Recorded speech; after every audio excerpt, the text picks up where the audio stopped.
जिन्दगी चलिरहेको हुन्छ। अचानक कुनै परिवारको एक सदस्यलाई रोगले समात्दछ। तब एक व्यक्ति मात्र होइन, पुरा परिवार विचलित हुन पुग्दछ। परिवारले भ्याएसम्म आफ्नो साधन, स्रोत, दिमाग, मन उपचारमा लगाउँदछ। केही परिवार उपचारको खर्च उठाउन सक्छन्, तर धेरै उपचारको थेक्नै नसक्ने बोझ तल दबिन्छन्।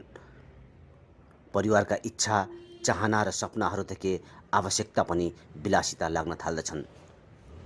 परिवार नहुनेहरू, सम्पत्ति नहुनेहरूका लागि बिरामी पर्नु मृत्युभन्दा भयानक हुन्छ। यो कटु तर यथार्थ हो नेपाली समाजको स्वास्थ्य अवस्थाको। रोग कसैलाई पनि लाग्न सक्छ। रोग वंशाणु हुन सक्छ, सङ्क्रमणका कारण हुन सक्छ, दुर्घटनाका कारण हुन सक्छ। तर कसैले सोचेको छ रोग गरिबी, अशिक्षा, भोकमरी, कुपोषण, विभेद, गलत नीति, कानुन र कार्यक्रमले गर्दा पनि हुन्छ। स्वस्थ रहनु मान्छेको आधारभूत मानवाधिकार हो। यो न्यायको विषय हो। मान्छेको शरीरले न्याय नपाए सबै अधिकार कुण्ठित हुन्छन्। तब राष्ट्रको धर्म हुन्छ रोगग्रस्त नागरिकको उपचार गर्ने, उपचारको उचित व्यवस्था गर्ने, रोगको रोकथाम गर्ने।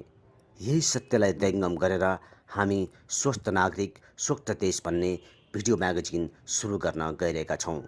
मर्निङ बेल मिडिया हाउसको यस प्रस्तुतिले स्वास्थ्यलाई न्यायसङ्गत, सस्तो र सुलभ र गुणस्तरीय बनाउने तर्फ सानै रूपमा भए पनि योगदान दिनेछ भन्ने हामीले आशा लिएका छौँ। आउनुहोस्, हेल्थ जस्टिसको यस यात्रामा तपाईँ पनि सहभागी हुनुहोस्।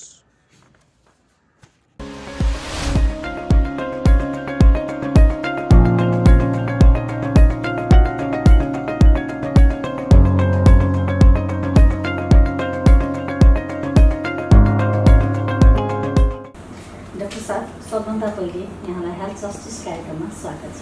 धन्यवाद। हामीले यहाँसँग साक्षात्कार गर्नुभन्दा अगाडि केही स्थानीयहरूसँग कुरा गरेका थियौँ, जसमध्ये हामीले के थाहा पायौँ भने डाक्टर निराजन चाहिँ बिरामीहरूसँग एकदमै बिरामीहरूसँग चाहिँ बिरामीहरूका कुरा ध्यानपूर्वक सुन्ने अनि उहाँहरूलाई चाहिँ एकदमै सभ्य शालीन भाषामा सम्झाउने, यसले गर्दा उहाँहरूको आधा रोग चाहिँ सन्चो हुन्छ हाम्रो भन्ने खालको चाहिँ उहाँहरूबाट हामीले कुराहरू थाहा पायौँ। यो सबै कुराहरू सुन्दाखेरि जनताको तर्फबाट यहाँलाई हामी कृतज्ञता व्यक्त गर्न चाहन्छौँ। यहाँलाई प्रश्न, एउटा डाक्टर र बिरामी बिचको सम्बन्ध कस्तो हुनुपर्छ डाक्टर साहब? अब निकै गहन प्रश्न सोध्नुभयो है। डाक्टर र बिरामीको सम्बन्ध मेरो विचारमा त्योभन्दा पहिला हामीले एउटा मानिसको सम्बन्ध कस्तो हुन्छ त्यो बुझ्नु अति आवश्यक छ। पहिलो कुरा, हामी एउटा मानव हौ, त्यसपछि मात्र पेसागत रूपमा हामी एउटा डाक्टर हौ। र म जहिले पनि एउटा बिरामीलाई अगाडि, जब पेसेन्ट मेरो अगाडि आउनुहुन्छ, पहिलो कुरा मेरो फिलिङ के हुन्छ भने उहाँलाई महसुस गर्न प्रयास गर्छु। कोही पनि बिरामी सुखमा हाँसेर या खुसी मनाऊ भनेर डाक्टर कहाँ आउनुहुन्न। दुःख, पीडा, पीर अनेक कुराहरू बोकेर आउनुहुन्छ। फर्स्ट कुरा, हामीले त्यो एनालाइज गर्न सक्यौँ भने लगभग रोगको डायग्नोसिसमा पुग्नलाई धेरै मद्दत हुने गर्दछ। त्यही भएर पहिलो कुरा, हजुरले यदि डाक्टर र बिरामीको रिलेसन भन्दा पनि एउटा मान्छेको बिच हुनुपर्ने रिलेसनलाई ध्यान दिनुभयो भने डाक्टर र बिरामीको सम्बन्ध आपसमा एउटा प्रगाढ हुन गइरहेछ। So to start with the basics, doctor र बिरामीको सम्बन्ध जहिले पनि एउटा नरम हुनु पऱ्यो, शालीन हुनु पऱ्यो, बिरामीलाई सकेसम्म कम्फर्टेबल बनाउनु पऱ्यो, ताकि बिरामी एन्करेज होस् आफ्नो सबै समस्या भन्नको लागि, नहिचकिचाओस्, नलजाओस्, अप्ठ्यारो नमानोस्। त्यसपछि मात्र हामी रोगको निचोडमा पुग्न सक्छौँ। नत्र भने हामीले बिरामीलाई कम्प्लिटली जबसम्म बुझ्दैनौँ तबसम्म कुनै पनि डाक्टरले एउटा जाँचको भरमा मात्र, एउटा एक्सरे, ल्याब, सिटी स्क्यान कुनै पनि भरको माध्यमको भरबाट मात्र कुनै पनि डायग्नोसिसमा पुग्न चाहिँ कम्प्लिटली सक्छौँ जस्तो मलाई लाग्दैन। फेरि यहाँकै कुरा गरेँ, हिपोक्रेटिक ओथ सबैले लिन्छन् होइन, तर त्यसलाई यति शानदार तरिकाले यहाँले निभाउनु भएको छ। यहाँको स्वभावै यस्तै हो। स्वभाव त उमेरअनुसार हामी बच्चा भयौँ, त्यसपछि बिस्तारै एडोलेसेन्ट भयौँ, टिनेजर भयौँ, त्यसपछि एडल्ट हुँदै जान्छौँ। स्वभाव शारीरिक, एउटा व्यवहारिक, मानसिक सबै रूपमा हरेक मानिसको परिवर्तनशील हुन्छ। तर त्यो परिवर्तनशील हुँदाहुँदै पनि आफ्नो एउटा बेसिक नर्म्सहरू चाहिँ हामी सबैले चाहिँ नि एउटा मेन्टेन गर्नुपर्छ जस्तो लाग्छ। सभ्य भाषामा बोल्ने, सफा सुग्घर उसमा बस्ने, अलिक कोअपरेटिभ हुने, सकेसम्म अरूलाई जति सकिन्छ मद्दत गर्ने एउटा भाव भयो भने त्यो स्वभावको एउटा बेसिक प्लेटफर्म चाहिँ सधैँ रहिरहेको छ। म यस्तै नै त थिइनँ, अलि आउटगोइङ, खेल्न मन पराउने, मलाई पकाउन एकदम मनपर्छ। फुर्सदको समयमा म जति पनि फुर्सद भयो भने म किचनमा गएर पकाउन ट्राई गर्छु। I want to try different dishes, पकाएर अरूलाई खुवाउन मन लाग्छ, घुम्न मन लाग्छ, खेल्न, सिनेमा हेर्न, किताबहरू पढ्न, त्यो त सबैलाई रमाइलो लाग्ने कुरा नै भयो होइन। अब पेसागत हिसाबले गर्दा अहिले आफ्नो व्यवहारहरूमा, आफ्नो इच्छाहरूमा धेरै कुण्ठित भएर बस्नु परिरहेको छ होइन। त्यो चाहिँ अब पेसामा जति तपाईँ ढल्दै जानुभयो यी कुराहरू चाहिँ नि बिस्तारै बिस्तारै भुल्ने भन्दा पनि यसलाई हामीले चाहिँ नि अलि ओभरलुक गर्नुपर्ने हुँदो रहेछ। पेसाले इच्छाहरू मार्छ र निकै अप्ठ्यारो कुरा सोध्नु पर्यो। इच्छाहरू मार्ने भन्दा पनि यदि तपाईँ कुनै पेसामा एकदमै ट्रु हिसाबले लाग्न खोज्नु भएको छ भने तपाईँमा एउटा कमिटमेन्ट चाहिन्छ, तपाईँमा एउटा एकदमै गहन हिसाबले, सिरियस हिसाबले, रात दिन त्यसमा प्रगाढ हिसाबले लाग्नको लागि त तपाईँले आफ्नो अरू इच्छाहरू मार्नु पर्यो। सो रेक्रिएसनहरू जति पनि अरू नर्मली हामी गर्छौँ ती कुराहरूलाई चाहिँ अलिकति ओभरलुक गरेर नै इच्छाहरूलाई दबाएर नै अगाडि बढ्नुपर्ने हुन्छ। अब जनस्वास्थ्यको कुरा गरौँ। WHO ले स्वास्थ्यलाई health is a complete physical, mental and social wellbeing and not merely absence of disease or infirmity भनेर परिभाषित गरेको छ। हाम्रो स्वास्थ्य प्रणाली यस परिभाषातर्फ उन्मुख छ। निश्चित रूपमा जुन हिसाबले WHO ले डिफाइन गर्नुभएको छ, सामाजिक, मानसिक, शारीरिक र कतिपय कुरामा सामाजिकसँग एउटा इकोनोमिकल, फाइनेन्सियल पनि जोडिन आउँछ। त्यो हिसाबबाट हेर्दा किताबमा पढ्नलाई चाहिँ कम्प्लिटली राम्रो सुनिन्छ। विभिन्न फ्याक्टरहरूले चाहिँ यसमा अलिकति रोल खेल्छ। हो, आइडियली यो तिनटै अवस्थामा मान्छे यदि एकदम सेटिस्फाइड छ भने ऊ निरोगी रहन्छ होइन। तर निरोगी रहनको लागि के ती सबै क्राइटेरियाहरू हामीले फुलफिल गर्न सक्छौँ त? कि हाम्रो जस्तो अलि विकासोन्मुख देश या हामीभन्दा अझै गरिब देशहरूमा के यो पूर्ण रूपले लागू हुन सक्छ त भन्ने क्वेसन चाहिँ रहि नै राख्छ। तर उहाँहरूले जुन हिसाबले सोसियल चाहिँ फिजिकल, मेन्टल, इकोनोमिकल पार्ट पनि पछि आएर इन्भल्भ भएको छ, त्यसले चाहिँ नै यदि सबै कुरा कम्प्लिट स्टेटमा छ भने चाहिँ मान्छे निरोगी रहन सक्छ। तर यसमा विभिन्न जेनेटिक हिसाबले आउने कुराहरू होइन, वंशाणुगत कुराहरू, यसलाई चाहिँ अलिकति ओभरलुक गरिरहेछ कि जस्तो लाग्छ। जस्तो हाम्रो देशको कन्टेक्स्टको कुरा गर्दाखेरि चाहिँ हाम्रो सबैको पहुँच चाहिँ स्वास्थ्यमा छैन। कसैको आज पनि मान्छेहरू चाहिँ उपचार नपाएर सडकमा अनि हस्पिटलको बाहिर गेटमा बसिराख्नु पर्ने अवस्था छ। जनताको सहज पहुँच चाहिँ स्वास्थ्यसँग छैन। यसलाई सहज बनाउनको लागि चाहिँ कसको रोल चाहिँ कहाँनिर हुन्छ होला जस्तो लाग्छ यहाँलाई? निकै महत्त्वपूर्ण कुरा सोध्नुभयो। पहिलो कुरा स्वास्थ्य भने के हो र स्वास्थ्य कति महत्त्वपूर्ण छ भन्ने कुरा बुझ्नलाई नै पहिला सुरु यहाँ धौधौ छ। यसमा विभिन्न फ्याक्टरहरू, जस्तै पहिलो कुरा हाम्रो देश भूपरिवेष्टित हिसाबले तीनटा भागमा बाँडिएको छ। हिमाल, पहाड, तराई भनिन्छ। सबै ठाउँमा बाटोको रिच छैन। सबै ठाउँमा बाटोको रिच नभएपछि इन्फ्रास्ट्रक्चरको रिच हुँदैन। इन्फ्रास्ट्रक्चर नभएपछि दक्ष जनशक्ति त्यहाँ जान पाउँदैन। सो हेल्थको बारेमा बुझ्नको लागि, समस्या थाहा पाउनलाई त पहिला हेल्थ के हो, कसरी बचाउने भन्ने कुरा बुझ्नु पर्यो। त्यसको लागि चाहिँ पहिला सुरु जनशक्ति भन्दा पनि बच्चाहरूलाई स्कुलदेखि नै होइन, या जो स्कुल जान सक्दैनन् उनीहरूलाई प्रौढ शिक्षाको आधारबाट पनि, तपाईँको जस्तो मिडियाकर्मीको हेल्पबाट पनि, उहाँहरूलाई सामाजिक उसबाट पनि, एउटा रेडियो, FM उसबाट पनि सन्देश प्रभाव हुनु पऱ्यो कि स्वास्थ्य भने के हो र स्वास्थ्य किन इम्पोर्टेन्ट छ। स्वास्थ्य नै एउटा यस्तो मार्कर हो कि जो राम्रोसँग स्वास्थ्य, जसको राम्रो स्वास्थ्य हुन्छ उसले जिन्दगीमा काम गर्न सक्छ, उसले पढाइ लेखाइ गर्न सक्छ, आफ्नो जीवनस्तर राम्रो बनाउन सक्छ। भने हाम्रो जस्तो देशमा चाहिँ स्वास्थ्यको पहुँच जनताले स्वास्थ्य सेवासम्म पहुँच नपाउनुको कारण चाहिँ पहिलो कुरा स्वास्थ्य सम्बन्धी जानकारी राम्रोसँग नभएर, दोस्रो कुरा हामी अलिकति अब साउथ इस्ट एसियाकै कुरा गरौँ, नेपालको मात्र नभइकन अलि बढी सुपरस्टिसन भनौँ न, धर्म कर्म भगवान मान्ने देवता मान्ने यो सबै कुरामा हामी अलिक बढी विश्वास गर्छौँ। के त्यसको विश्वास पनि कति मात्रामा मान्ने, कुन लेभलसम्मलाई मान्ने भन्ने कुरा again it comes back to the education. तपाईँले एउटा बच्चालाई नर्सरीदेखि नै स्कुलदेखि नै जेब्रा क्रसिङबाट बाटो काट्नुपर्छ, भ्याक्सिन लाउनुपर्छ, दिसा पिसाब गरेपछि साबुन पानीले हात धुनुपर्छ भनेर सिकेर हुर्केको बच्चा जब एडल्ट हुन्छ उसले नै एउटा स्वास्थ्यको बारेमा राम्रोसँग बुझ्छ भने यो कुरामा शिक्षा, कम्युनिकेसन, जस्तै दुर्गम ठाउँमा बाटो पुग्दैन भने जस्तै टेलिमेडिसिन होइन, तपाईँहरूको मिडियाको थ्रुबाट दिन सक्ने सन्देशहरू, त्योबाट पनि हामीले मान्छेलाई स्वास्थ्य सम्बन्धी अलिकति सेन्सिटाइज गर्न सक्छौँ जस्तो लाग्छ। सो फर्स्ट कुरा शिक्षा, पहिलो कुरा घरको शिक्षा, त्यसपछि समाजको शिक्षा, त्यसपछि स्कुलको शिक्षा, त्यसपछि बल्ल अनि स्वास्थ्यमा मान्छे बल्ल सेन्सिटाइज हुन्छ जस्तो लाग्छ मलाई। अब यहाँको विज्ञताको कुरा गरौँ, यहाँ छाती, मुटु, टाउको, नसा तथा मृगौलाको सम्बन्धीको विज्ञ पर्नुहुन्छ। आजकल जवान युथहरूमा पनि मुटुको समस्या देखिन थालेको छ। के हो मुटु रोग? अब यो मुटु रोग के हो भन्दाखेरि यो प्रश्न एकदमै ठुलो प्रश्न भयो। मुटु रोग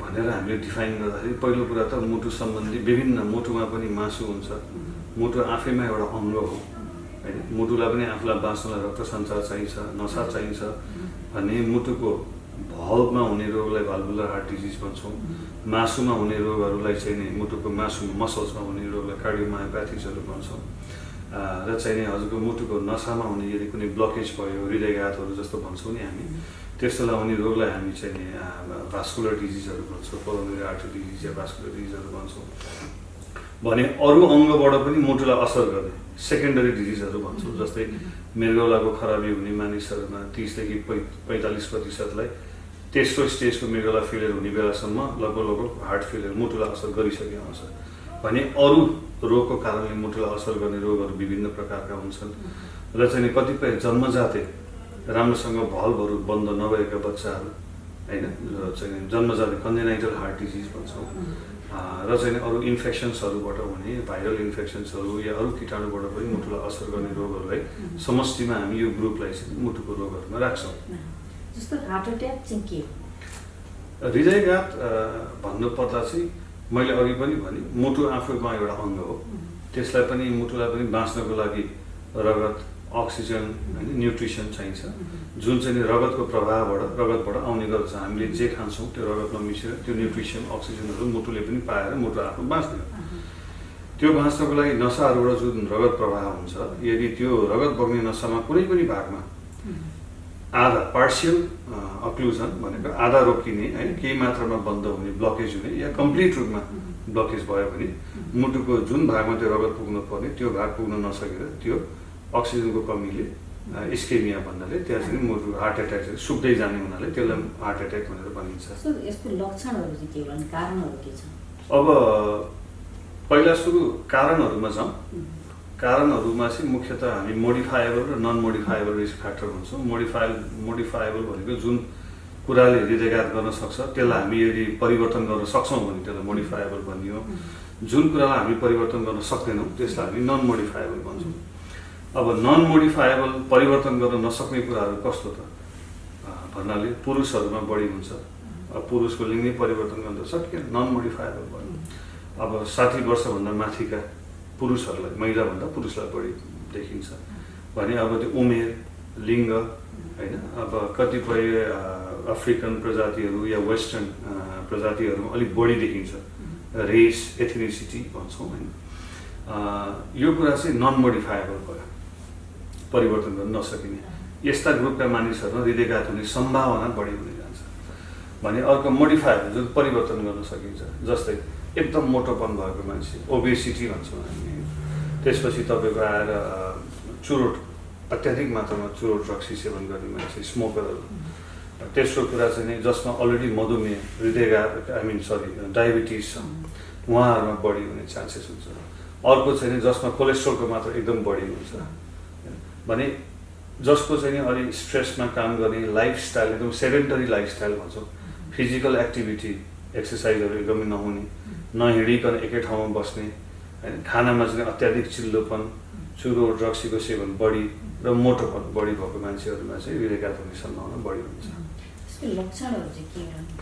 लक्षणमा आउँदाखेरि चाहिँ नि पहिलो कुरा चाहिँ नि एउटा यस्ता ग्रुप अफ मान्छे छन् जसमा बिना कुनै लक्षण पनि आउन सक्छन्। जस्तै मधुमेह हुने मान्छे, डायबिटिज भएको मानिसहरूमा साइलेन्ट एमआई भनेको मायोकार्डियल इन्फार्क्सन, जसलाई हामी हृदयघात भन्छौँ मेडिकल टर्ममा।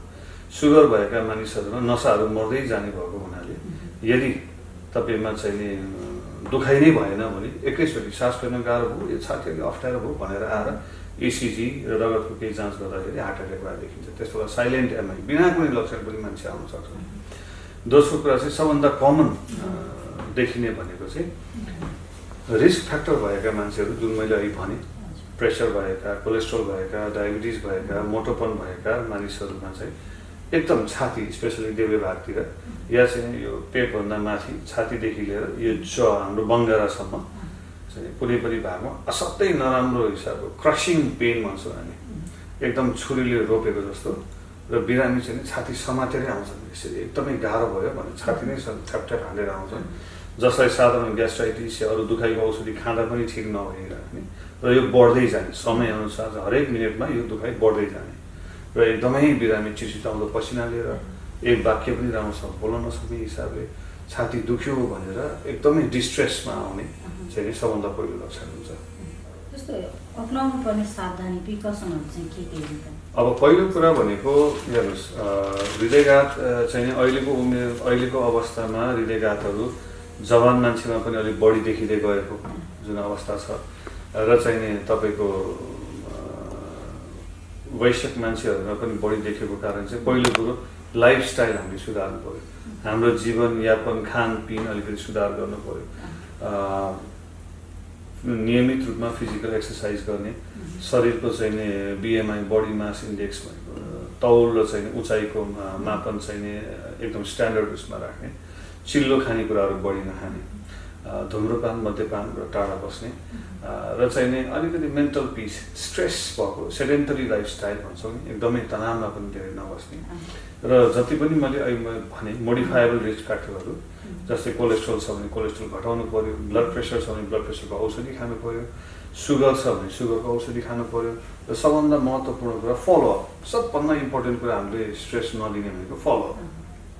डक्टरले बोलाएको समयमा जाने, 3 देखि 6 महिना या 1 महिना जतिमा बोलाउनुहुन्छ, नियमित रूपमा बोलाएको बेलामा फलोअप गरिराख्ने हो भने आफ्नो स्वास्थ्यको जायजा चाहिँ भइरहेको छ। र यी कुराहरूलाई हामीले मनन गर्न सक्यौँ भने हृदयघातलाई चाहिँ हामी जित्न सक्छौँ। मैले एउटा कुरा केही समय अगाडि एउटा नवजात शिशुमा पनि मुटुको समस्या, मुटुमा प्वाल परेको समस्या थाहा पाएको थिएँ। यस्तो चाहिँ किन हुन्छ होला? मैले अघि पनि भने मुटुका रोगहरूलाई विभिन्न ग्रुपमा मैले एक्ज्याक्टली मैले अघि नै पनि भने चाहिँ मुटुका रोगहरूलाई मैले क्याटेगोरी गर्दाखेरि सुरुमा कन्जेनाइटल हार्ट डिजिज भनेको जन्मिँदाखेरि नै देखिने। अब बच्चा जब आमाको पेटमा बस्छ त पहिला एउटा अन्डाबाट नै सुरु हुने हो, बिस्तारै सबै अङ्गहरू जोडिँदै बन्दै आउँदाखेरि यदि कुनै पनि बच्चाहरूमा राम्रोसँग मुटुका भाल्भहरूको बिचमा जुन पर्खाल हुन्छ, मासुको त्यान्द्रो हुन्छ, त्यो राम्रोसँग नबनेर जोडिएन भने त्यो बिचमा प्वाल परिरहेको हुन्छ। सो दाहिनेपट्टि हुन पनि रगत बायाँपट्टि या भाइस वर्सा यसरी चाहिँ नि भल्भ राम्रोसँग बन्द क्लोजर नभएको अवस्थामा चाहिँ बढी जस्तो यस्तो रोगहरू देखिन्छ। र टेट्रालोजी अफ फ्यालट भनिन्छ होइन, या एट्रियल सेप्टल डिफेक्ट या भेन्ट्रिकुलर सेप्टल डिफेक्ट भनेको मुटुका विभिन्न चेम्बरहरू, मुख्यतः 4वटा भल्भ हुन्छन्। यी 4वटालाई एउटा बट्टालाई चाहिँ नि 4तिर बिचमा चाहिँ नि बन्द गरे जस्तो हो। यदि राम्रोसँग बट्टाको एउटा बक्सको बिचको चाहिँ पर्खाल तपाईँले राम्रोसँग बन्द गर्नु भएन भने एउटा कम्पार्टमेन्टको रगत अर्को कम्पार्टमेन्टमा जान्छ। त्यो हुनाले अक्सिजन भएको रगत बस्नुपर्ने ठाउँमा अक्सिजन नभएको रगत आएर बस्दिने र बच्चा एकदम निलो हुँदै जाने, अक्सिजनको मात्रा गर्दै जाने, बच्चा फुल्ने, यस्तो समस्या चाहिँ देखिन्छ। यो चाहिँ गएर एउटा चाहिँ आमाको मेन्टल हेल्थसँग सम्बन्धित छ यो कुरा? एक्ज्याक्टली डिफाइन गर्न त सकिन्न यसलाई आमाको मेन्टल हेल्थसँग। तर निश्चित रूपमा यदि प्रेग्नेन्सीको बेलामा धेरै आमा एकदम कुपोषणमा भयो या स्ट्रेसमा भयो भने चाहिँ केही मात्रामा देखिने गरेर पनि देखिएको छ। जस्तो अर्को कुरा छाती रोग र मृगौला सम्बन्धी रोगबाट बस्न चाहिँ के गर्नुपर्छ डाक्टर साहब? छातीको रोगहरूलाई विभिन्न रूपमा मैले अघि जसरी मुटुको भने त्यसरी म छातीको रोग पनि केही मात्रामा ओभरभ्यू दिन चाहन्छु। विशेषतः हामीले आउट पेसेन्ट भनेको बहिरङ्ग विभागमा हेर्ने बिरामीहरू भनेको साधारण रुगा खोकी, एलर्जीको खोकीदेखि लिएर दम होइन, जसलाई चाहिँ धुलो धुवाँको दम पनि हुनसक्छ, या चाहिँ बाहिर चिसो मौसम, या चाहिँ गहुँ काट्ने सिजनमा हुने, धान काट्ने सिजनमा, फुल फुक्रिने फल्ने उमेर सिजनमा हुने सिजनल एलर्जिक कफहरूदेखि लिएर अब चुरोट बिडी खाने मान्छेहरूमा जवानीमा खाएकोलाई बुढेसकालमा आएर पछि दमहरू हुने भने यी समस्याहरूदेखि लिएर विभिन्न कीटाणुहरूले फोक्सोको मासुमा असर गर्ने, जस्तै ब्रोन्काइटिस, फोक्सोको नलीको इन्फेक्सन, या चाहिँ फोक्सोको मासुको इन्फेक्सन, निमोनियादेखि लिएर अब लङ्सको क्यान्सर, मासु पलाउने, या चाहिँ सबभन्दा कमन नेपालमा यो पार्टमा बढी देखिने क्षयरोगदेखि लिएर विभिन्न समस्याहरू देखिन्छन्। मेजोरिटी हामीले हेर्ने भनेको चाहिँ दम, ब्रोन्काइटिस, निमोनिया, क्षयरोग यस्ता बिरामीहरू चाहिँ बढी देखिन्छ। जस्तो मृगौलाको अहिले एउटा चाहिँ पछिल्लो समय नेपालमा थुप्रै मृगौला पीडितहरू छन् होइन, अब यसको उपचार पनि महँगो छ नेपालमा हरेक ठाउँमा पनि। यसलाई बचाउन चाहिँ के गर्नुपर्छ डाक्टर साहब? म तपाईँको प्रश्नलाई दुईवटा भागमा उत्तर दिन चाहन्छु। पहिलो कुरा, पछिल्लो समय किन बढी मृगौलाका बिरामी देखिए भन्दाखेरि पहिलो कुरा चाहिँ अब हामी डक्टरहरूको उत्पादन पनि धेरै भयो, नेपालमा पनि स्वास्थ्यको सेवा चाहिँ अलिकति अपलिफ्ट इम्प्रुभ हुँदै गयो। त्यसपछि मान्छेहरूमा चाहिँ विभिन्न यो मिडियाले गर्दाखेरि पनि होइन, सबै कुराहरूले कर्पोरेट लेभलको एउटा बिजनेस आएपछि पनि मान्छेहरूमा के हुन थाल्यो भने विशेषज्ञहरू आउन थालेपछि टेस्टिङ बढी हुन थाल्यो, त्यो भएपछि अलिकति साक्षरता बढी हुन थाल्यो होइन। त्यसले गर्दा मृगौला रोगीहरू पनि अर्ली स्टेजमा चाँडै नै पत्ता लगाएको हुनाले धेरै डायग्नोस हुन थाल्यो।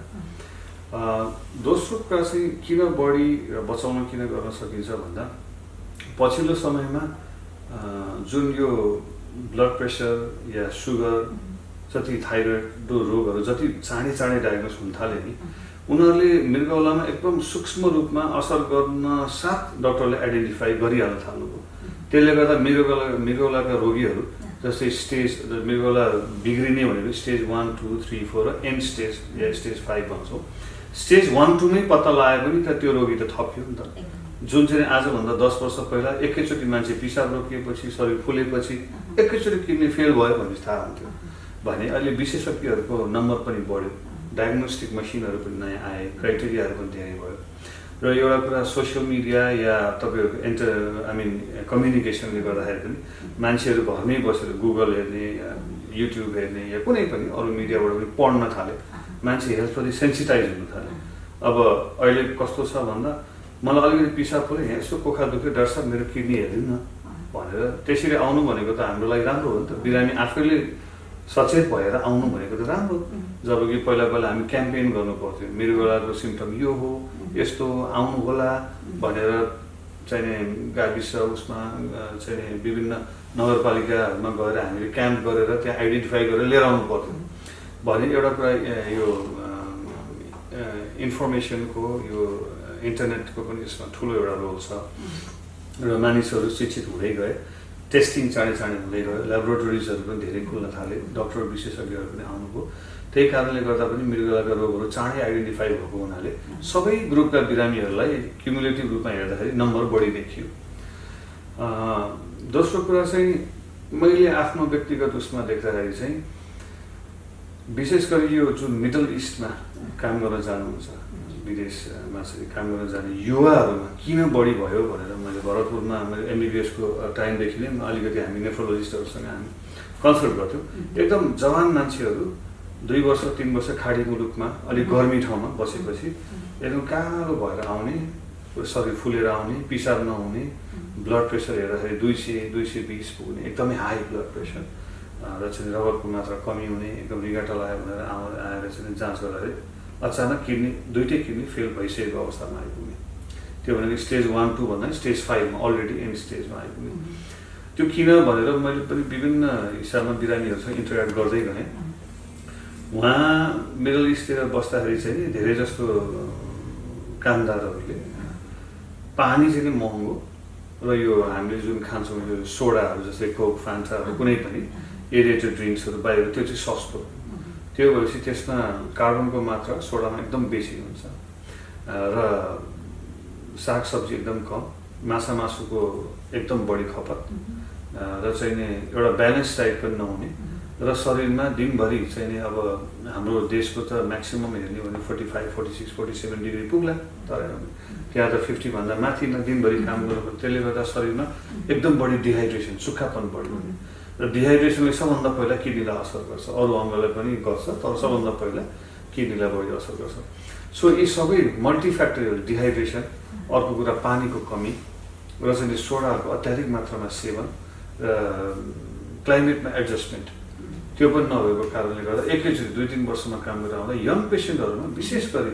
खाडी मुलुकमा गएकाहरू चाहिँ धेरै जस्तो मृगको समस्या लिएर आउँछ मैले पाएको छु मान्छेहरूले अब स्वस्थ रहनको लागि चाहिँ कस्तो जीवनशैली अपनाउनु पर्छ हेर्नुहोस् अब स्वस्थ रहनलाई जीवनशैली भनेको पहिलो कुरा मैले भनिहालेँ फर्स्ट स्कुल भनेको हाम्रो घर हो है घरमा हाम्रो खानपिन होइन आफ्नो परिवारका सदस्यसँगको एउटा सम्बन्ध होइन स्ट्रेसमा नबस्ने सफा खाना खाने होइन हाइजिनका प्रपरहरू साबुनले हात धुने सरसफाइ गर्ने यी सबै कुराहरूलाई चाहिँ नै पहिलो कुरा घरबाट नै शिक्षा दिन पर्यो नम्बर 1 दोस्रो भनेको हाम्रो दोस्रो घर भनेको हाम्रो समाज हो तपाईँ आफ्नो घरभित्र जति नै राम्रोसँग बसे पनि त्यही बाहिर नाली एकदम सडिगिलेको छ भने त्यहाँबाट रोग चाहिँ तपाईँको घरमा फैलिने हावाबाट आउने रोग होइन यी सबै कुराहरू फैलिने हुन्छ समाजमा चाहिँ र समाजको स्तरमा पनि सबैजना मिलेर सरसफाइलाई मेन्टेन गर्ने धुलो धुवा नहुनको लागि प्लान्टेसनहरू गर्ने रुख बिरुवाहरू रोप्ने पार्कहरू बनाउने मन्दिरहरू बनाउने अलि राम्रो ताकि मान्छेले आफ्नो जीवनस्तर सुधार्न खोजेको खण्डमा पनि हिँड्ने ठाउँ होस् बस्ने ठाउँ होस् धुलो धुवा नहोस् होइन अनि सोसाइटीमा पनि मैले भनिहालेँ अब विभिन्न प्लान्टेसन हुने ठाउँमा घरहरू नबनाइदिने जमिन सुक्खा नबनाउने त्यसले गर्दा हावामा पनि चाहिँ कार्बन डाइअक्साइडको मात्रा कम हुन जान्छ जुन हाम्रो लाइफसँग डाइरेक्टली रिलेटेड छ सो सोसियल बिहेभियर एउटा भयो पर्सनल बिहेभियर दोस्रो भयो र तेस्रो कुरा चाहिँ हाम्रो आफ्नो दैनिक क्रियाकलापमा पनि खानाको सन्तुलन मिलाउने जहिले पनि पानीको मात्रा एडिक्वेट राख्ने 2 देखि 4 लिटरसम्म मिलाएर दिनमा चाहिँ एटलिस्ट त्यतिमा एडिक्वेट राख्ने सफा पानी खाने है चाहिँ फ्रिक्वेन्ट रूपमा पानी खाने माछा मासुको सेवन गर्दाखेरि पनि सकेसम्म सडे गलेको नखाने राम्रोसँग पाकेको अलि हाइजिनिक र चाहिँ जहिले पनि माछा मासु या भात खाँदाखेरि पनि हाम्रो जुन नर्मल प्लेट हुन्छ त्यसमा पनि कार्बोहाइड्रेट या भात या रोटी त्यसपछि सागसब्जी होइन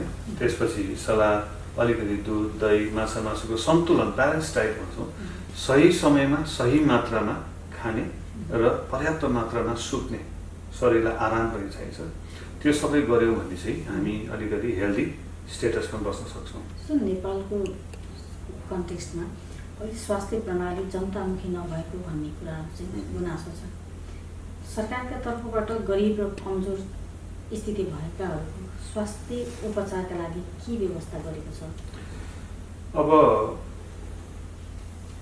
तपाईँले भनेको कुरा म मान्छु तर यही कुरालाई म केही मात्रामा अलिकति खण्डन पनि गर्न चाहन्छु टु सम एक्सटेन्ट किनभने सबभन्दा पहिलो स्वास्थ्य बिमा सुरु भएको जिल्ला चाहिँ कैलाली जिल्ला हो कुनै पनि देशमा यदि जनताहरूलाई एम्पावर गर्नु छ उनीहरूको हेल्थ राम्रोसँग बचाएर राख्ने हो भने जनता राम्रो हुन्छन् उनीहरूबाट आउटपुट राम्रो आउँछ र देश समग्रमा राम्रो बन्न जान्छ भने निश्चित रूपमा यसको जिम्मेवारी सरकारले लिनैपर्छ सबै जनताको प्राइभेट सेक्टरमा पहुँच पनि हुँदैन त्यही भएर जुन हिसाबले नेपाल सरकारले यो स्वास्थ्य बिमा कार्यक्रम ल्याएको छ यो चाहिँ निकै उत्साहित रूपमा हामीले पनि हेरेका थियौँ भने यदि जनतालाई सबैलाई स्वास्थ्यको उसमा सेक्टरमा पहुँच दिलाउने हो भने सबभन्दा ब्याकबोन भनेको दक्ष जनशक्तिको मोबिलाइजेसन र स्वास्थ्य बिमा कार्यक्रमलाई राम्रोसँग देशभरि फैलाउने त्यसलाई सरकारीमा मात्र होइन कि प्राइभेट सेक्टरमा पनि इन्कर्पोरेट गरेर प्राइभेटसँग पनि ह्यान्ड इन ह्यान्ड गरेर गयो भने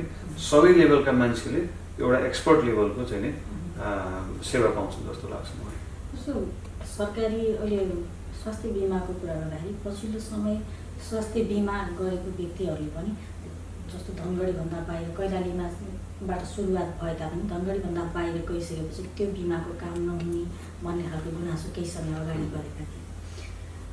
त्यो भयो भने त स्वास्थ्य बिमा गरेर मात्रै पनि त भएन नि। होइन, बिमाको यस्तो छ, पहिलो कुरा पब्लिकले पनि एउटा हामीले के बुझाउन सक्नुपर्छ पब्लिकलाई पनि भने बिमा भनेको तपाईँ जुन लोकालिटीमा बस्नुहुन्छ त्यो ठाउँको बिमा चाहिँ गर्नुपर्ने हुन्छ। बिमाको एउटा ठाउँबाट अर्को ठाउँमा लिन नमिल्ने भनेको जस्तै 3 महिना यहाँ आयो, त्यसपछि यहाँ बिमा गऱ्यो, त्यसपछि फेरि अर्को ठाउँमा सिफ्ट भयो भने चाहिँ त्यसले काम गर्दैन।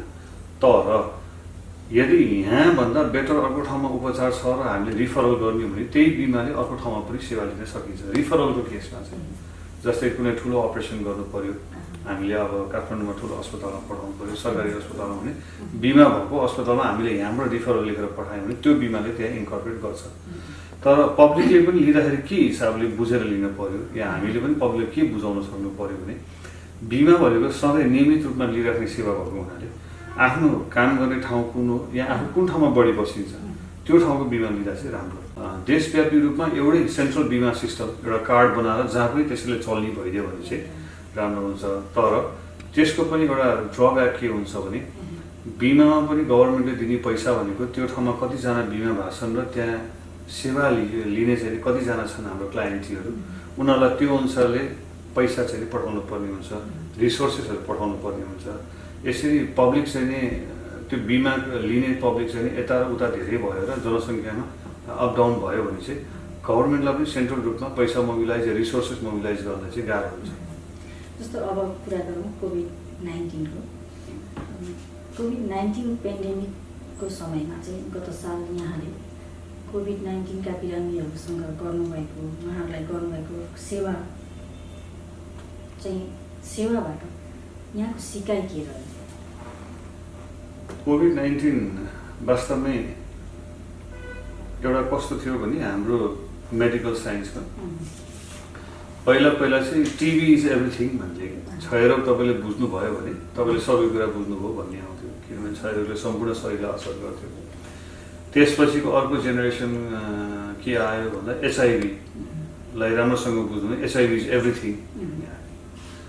अब अहिले आएर हामी नै डक्टरहरू नै जति नै सिनियर या हाम्रै सिनियर या हाम्रै जुनियरहरू पनि हामी जुन यो एरामा कोभिडसँग फाइट गरिरहेका छौँ, हाम्रो लागि यो भनेको भर्खरै नर्सरी स्कुलमा गएर पहिलो दिनको लेक्चर नोट लिएको जस्तो भयो। I mean it was everything was new होइन। के हो त कोभिड भन्दा पहिलो कुरा एउटा मेन्टल ब्लक थियो सबै स्वास्थ्य कर्मीमा पनि। कसरी गएर काम गर्ने, हामीलाई केही भयो भने हामीलाई कसले हेर्छ, बिरामी कस्ता होला, बिरामी फन्ग खोके पनि आफू मर्ने हो कि होइन, आफ्नो परिवारलाई कसरी बचाउने, काम गरेर घर जानु पर्यो होइन, क्वारेन्टाइन कहाँ हुन्छ। अब हामी त अझ दुर्गममा क्यापिटलभन्दा बाहिर बसेर गरौँ, हामीलाई केही भयो भने हामीलाई एम्बुलेन्स लैजान्छ कि सरकारले हेलिकप्टर दिन्छ दिँदैन, भेन्टिलेटर थिएन सुरुमा आउँदा, भेन्टिलेटर चाहियो भने के गर्ने, नर्मल आइसियूको बिरामी र कोभिडको आइसियूलाई जबसम्म डायग्नोसिस हुँदैन कसरी ट्रायज गर्ने। Lots of questions. लजिस्टिक्सको कुरा पनि एकदम ठुलो च्यालेन्ज थियो, म्यान पावरको कुरा झनै ठुलो च्यालेन्ज थियो। म्यान पावर पनि कस्तो डेडिकेटेड म्यान पावर चाहियो, ट्रेन्ड एन्ड डेडिकेटेड। अब भर्खर बिचरा पढेर आएर फर्स्ट जोइनिङ गरेको मान्छेलाई पनि एकैचोटि लाँदाखेरि कतिपय स्वास्थ्य कर्मी नै कतिपय डिप्रेसनको औषधि खानु पऱ्यो होइन। हामी नै कति तनावमा आयौँ। हरेक घन्टा 150 देखि 200वटा फोन आउँथ्यो, पेसेन्टको फोन, मन्त्रालयबाट फोन, पेसेन्टको भिजिटरको फोन, अब आफ्नो स्टाफको फोन, आफ्नो फ्यामिलीको फोन, त्यहाँ बसेर काम गर्न पनि छुट्टै। पिपिई वास्तवमा जुन पर्सनल प्रोटेक्टिभ इक्विपमेन्ट भन्छु स्वास्थ्य कर्मीले लगाउने, त्यो नै हामीले किताबमा पढाएको थियौँ, ट्रेनिङहरूमा देखाएको थियौँ। तर डेली रूपमा लगाएर त्यसको लगाउने खोल्ने तरिका, डनिङ डफिङ, त्यसको सर्टेन एउटा प्रक्रिया हुन्छ, त्यसमा युज टु हुनु पऱ्यो। त्यो पिपीलाई डिस्पोज गर्ने एउटा स्टाफलाई पनि राम्रोसँग ट्रेन गर्नु पऱ्यो है। भने प्लेन्टी अफ च्यालेन्जेस, त्यो त किताबमा लेख्न नसकिने च्यालेन्जेस थियो कोभिड। सबभन्दा इम्पोर्टेन्ट चाहिँ आत्मबल चाहिँ थियो, म गर्छु भन्ने मलाई थियो, मैले नगरे कसले गर्ने, हामी सबैले त्यो सोच चाहिँ राखेका थियौँ। सुरुमा धेरै क्लास पनि भयो। अब स्वास्थ्य कर्मीहरूलाई पनि मोटिभेट गर्न एकदमै गाह्रो भयो, टिम बनाउन नै गाह्रो भयो। हरेक दिन मल्टिपल मिटिङ्सहरू बस्थ्यो। अब हामी टेक्निकल मान्छे, काम गरेर हिँडिराख्ने मान्छे, त्यो लामो मिटिङहरू अटेन्ड गर्दा पनि एकदम इरिटेसन हुन्थ्यो बढी। अब आफू मेन्टली पहिला सुरु भएर अरूलाई सम्झाउनु पर्ने थियो। झन् बिचरा त्यो बिरामीलाई त के थाहा हुन्थ्यो। फेरि मिडियामा यस्तो थियो कि त्यति बेला एकदम प्यानिक सिचुएसन थियो। फलानालाई कोभिड भयो, ठिस्कानलाई भयो भनेर न्युजमा आउँछ भनेर पनि मान्छे नआउने अस्पताल। हामीले मिडियाकर्मी साथीहरूलाई पनि धेरैचोटि रिक्वेस्ट गर्यो, प्लिज यसरी पर्सनलहरू नगरिदिनुहोस्। समाजमा चाहिँ नि मान्छेहरूलाई एउटा अपहेलना हुने वातावरण भयो होइन। कतिपयलाई अब कोभिड लगायो भने ल यसले त समाजलाई नै खत्तम पार्छ, घरबाटै निकालिदिने, त्यस्तोसम्म पनि भयो। स्टिग्मा त एउटा क्रिएट भयो भने त्यो लट अफ च्यालेन्जेस। अब इनफ्याक्ट अझै पनि सिक्दैछौँ। कोभिडले हामीलाई पूर्ण रूपमा सिकाइसकेका छैन। गत सालको अनुभव, गत साल चाहिँ यहाँले एकदम प्रशंसा पनि पाउनुभयो, डाक्टर निराजनले राम्रो काम गर्नुभयो भनेर जनताहरूबाट र मिडियामा पनि यहाँको चाहिँ चर्चा चाहिँ बाहिर आएको थियो। अब दोस्रो चरणको कुरा गर्दाखेरि कोभिड-19ले फेरि टाउको उठाउँदैछ, रिसर्च हुँदैछ। यसले भयावह रूप नलियोस् भन्नको लागि चाहिँ कस्तो रणनीति अप्नाउनु पर्ला? पहिलो कुरा सेकेन्ड फेज भनिएको छ होइन। म त यो भन्न चाहन्छु कि सेकेन्ड होइन, तपाईँले युरोपको कतिपय देशहरूमा थर्ड फेज पनि इन्फ्याक्ट आएको कतिपय ठाउँहरूमा यता कता न्युज देख्न सकिन्छ।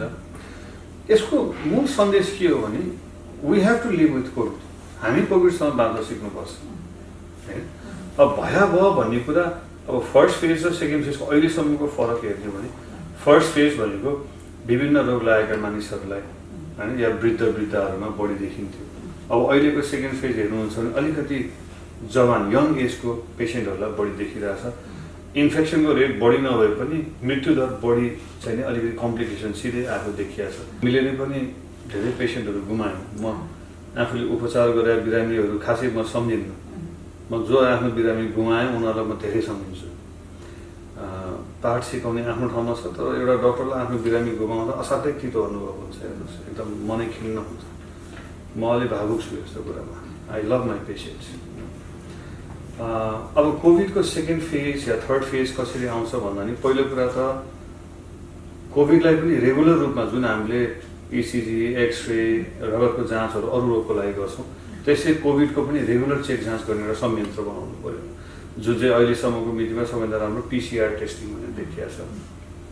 अब विभिन्न देशहरूमा इजरायल या विभिन्न युरोपियन देशहरूले चाहिँ नि सासबाट पनि गर्न मिल्ने, तुरन्त गर्न मिल्ने भने विभिन्न ट्रायलहरू भइरहेछन्। अरू पनि अलिक छिटो रिजल्ट आउने सजिलोसँग गरी नन इन्भेसिभ तरिकाहरू। अब पहिलो कुरा टेस्टिङलाई किनभने जति धेरै हामीले टेस्ट गऱ्यौँ र जति चाँडै हामीले रिजल्ट पायौँ त्यति चाँडै हामीले ट्रिटमेन्ट सुरु गर्न सक्छौँ। जति ढिलो ट्रिट गऱ्यौँ त्यति चाहिँ यसले उग्र रूप लिन्छ है। भने अब कोभिडको दोस्रो या तेस्रो लहर आउला या चौथो आउला नआउला रिमेन्स टु बी सिन। किनभने यो हाम्रो पकडमा भएको कुरा होइन, यो बिल्कुल नयाँ एन्टिटी भयो। हामी सिक्दैछौँ अझै। भने अहिले हामीले आफ्नो स्रोत साधन, हामीले सिकेको नलेज जति छ त्यो अनुसार अगाडि बढ्ने हो। त्यो भनेको पहिला सुरु जनतालाई सेन्सिटाइज गर्ने, सामाजिक दूरी, मास्क र हातलाई धुने, यसलाई चाहिँ हाम्रो दैनिक जीवनमा चाहिँ हामीले एकदम राम्रोसँग सही हिसाबले लागू गर्नु पर्यो। 2-4 दिन कोभिडको लहर कम भयो भन्नेमा पार्टीहरू गर्ने, मास्क नलाइकन हिँड्ने, एकदम केयरलेस भएर बस्ने, त्यो गर्न हुँदैन। जहिले पनि हामी कोभिडको उसमै छौँ भन्ने हिसाबले हिँड्नु पर्यो, बचेर हिँड्नु पर्यो। दोस्रो कुरा चाहिँ टेस्टिङ, दक्ष जनशक्ति सहितको टेस्टिङ हुनु पर्यो। खालि मसिन मात्र किनेर हुँदैन, मसिन चलाउन जान्ने मान्छे पनि हुनु पर्यो। एउटा मान्छे होइन, उसको ब्याकअपमा 3-4 जना अरू हुनु पर्यो। त्यो भने राज्यले एउटा रोजगारी पनि दिन सक्छ, एउटा स्वास्थ्य संयन्त्र स्ट्रङ हुन्छ होइन। भने ठाउँ ठाउँमा जस्तै कैलाली हटस्पट छ या वीरगञ्ज हटस्पट छ, सबै पोर्ट अफ इन्ट्री नेपालमा बाहिरबाट आउने पोर्ट अफ इन्ट्री भएको ठाउँमा चाहिँ अलिकति जनशक्ति बढी पठाउने, बोर्डरमै टेस्ट गर्ने सर्भिसेस राख्ने र क्वारेन्टाइन। अब सकियो भनेर क्वारेन्टाइनलाई बन्द गर्ने भन्दा पनि क्वारेन्टाइनलाई नहुँदाखेरि केमा युज गर्ने र कोभिड आएपछि केमा युज गर्ने, त्यसलाई त्यही हिसाबमा राखिराख्नु पर्यो। जब भयो राति तब बुढी ताती भने जस्तो जहिले पनि आपत परेपछि मात्र होइन। जस्तै अहिले नै पनि कोभिडको केसेसहरू थिक एन्ड फास्ट आउँदैछन् भने हामी के त्यसमा रेडी छौँ त होइन। त्यसको लागि हामी पहिल्यै प्रिपेयर हुनु पऱ्यो। Preparedness is the most important thing.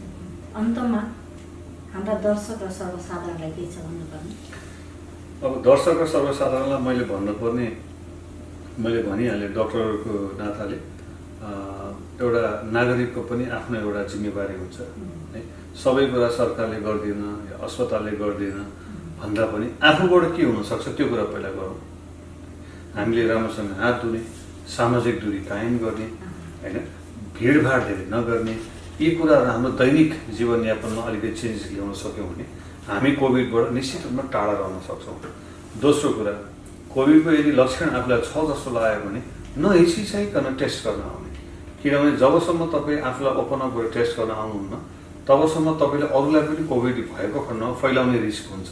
तपाईँ आफूलाई मात्र होइन कि अरूलाई पनि रिस्कमा राख्नुहुन्छ। र गभर्मेन्टलाई पनि, गभर्मेन्टको स्तरबाट पनि म प्रिपेयरनेस, अलिकति तयारीपन चाहिँ कुनै पनि भोलि कोभिडभन्दा अरू महामारी आउन सक्छ भने हामीले प्रिपेयरनेस चाहिँ नि मैले भनिहालेँ, दक्ष जनशक्ति होइन, खालि मसिन मात्र किनेर भएन, दक्ष जनशक्तिको डिसेन्ट्रलाइजेसन हुनु पऱ्यो, सबै ठाउँमा हुनु पऱ्यो। कुनै ठाउँमा 10 जना चाहिएला, कुनै ठाउँमा 1 जना चाहिएला, तर सेवा दिने मान्छे चाहिँ हुनु पऱ्यो भने यही नै हो कोभिडको लागि चाहिँ। मैले भने आफ्नो स्वास्थ्यको बारेमा नलुकाइकन डक्टरसँग परामर्श लिन चाहिँ कहिले पनि हिचकिचाउनु हुँदैन। आजको कार्यक्रममा यहाँले आफ्नो महत्त्वपूर्ण समय र भनाइ हामीलाई उपलब्ध गराइदिनुभयो, भनाइ पनि त्यसरी नै राखिदिनु भयो, त्यसको लागि धेरै धेरै धन्यवाद। हस्, धन्यवाद। मलाई पनि 2 शब्द राख्ने मौका दिनुभयो, त्यसको लागि तपाईँको सम्पूर्ण टिमलाई म धन्यवाद ज्ञापन गर्न चाहन्छु। नमस्ते।